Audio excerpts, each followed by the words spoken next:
संबरासुर की रसोई घर में जब मछली गई और उस मछली का पेट चीरा गया तो उसमें एक बालक निकला। यही है भगवान श्री कृष्ण के पुत्र प्रद्युम्न जी महाराज। ये प्रद्युम्न जी कामदेव का स्वरूप है और भगवान शंकर की दृष्टि से कामदेव जलकर भस्म हो चुके थे।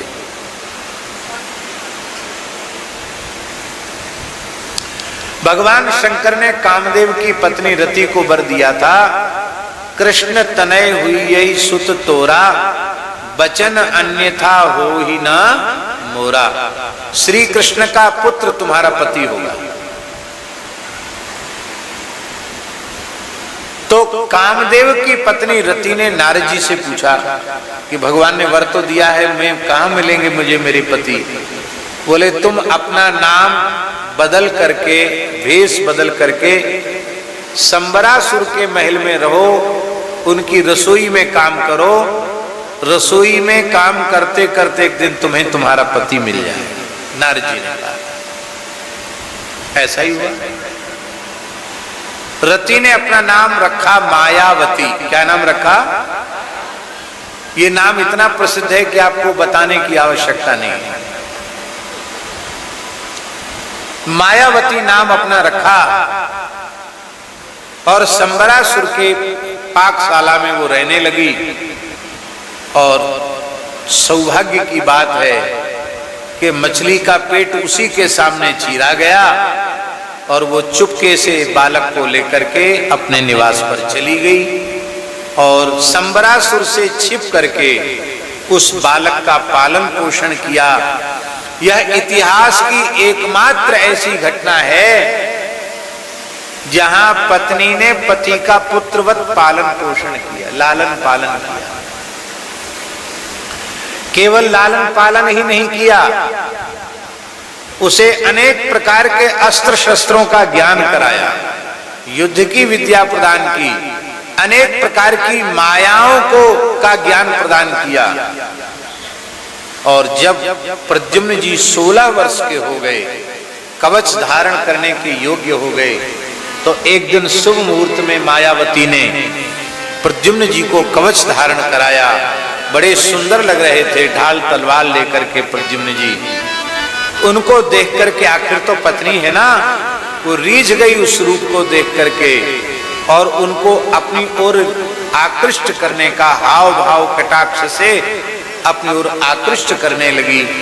तब प्रद्युम्न जी रोष में क्रुद्ध हो गए और करी दुष्टा, तू मेरी माता होकर मेरे साथ ऐसे हास परिहास और हाव भाव प्रदर्शित कर रही जैसे कोई पत्नी अपने पति की ओर। तू मेरी मां होकर ऐसी कुचेष्टा करती है। तब हंसते हुए रति, मायावती नाम धारणी रति ने कहा कि मैं आपकी जन्मदात्री माता नहीं हूं।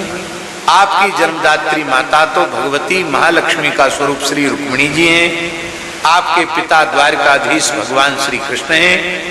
संबरासुर आपको सूतिकागार से हरण करके लाया, उसने समुद्र में डाला, मछली के पेट में आप चले गए और मैंने तो केवल आपका पालन पोषण किया है।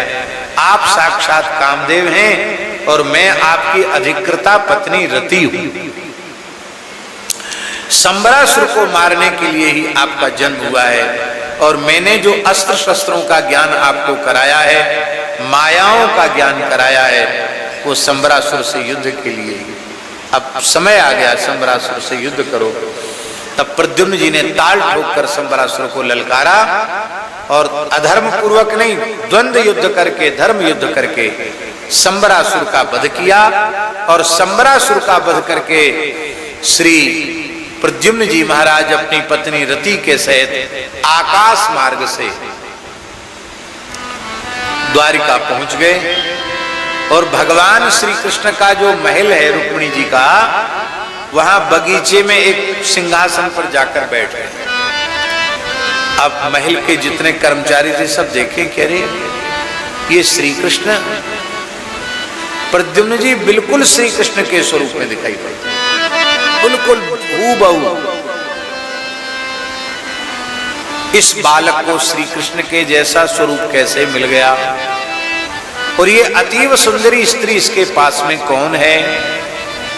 रुक्मिणी जी ने देखा तो रुक्मिणी जी का हृदय वात्सल्य से भर गया, रुक्मिणी जी के स्तनों में दूध टपकने लग गया। वे सोचने लगी कि मेरा पुत्र यदि जीवित होता तो इतनी ही अवस्था का होता। भगवान कृष्ण वहीं उपस्थित थे, सब जानते हैं, पर चुप रहे। क्यों? उनके संवाददाता तो, उनके तो ब्रह्मांड विचरण करने वाले पत्रकार, संवाददाता, संदेशदाता देवर्षि नारद जी ने नारद जी का स्मरण किया। नारद जी प्रकट हो गए और वीणा बजा करके कैसे कैसे इन्होंने संबरासुर का वध किया और कैसे वहां से यहां तक आए, सारी घटना का आद्योपांत वर्णन करके सुनाया।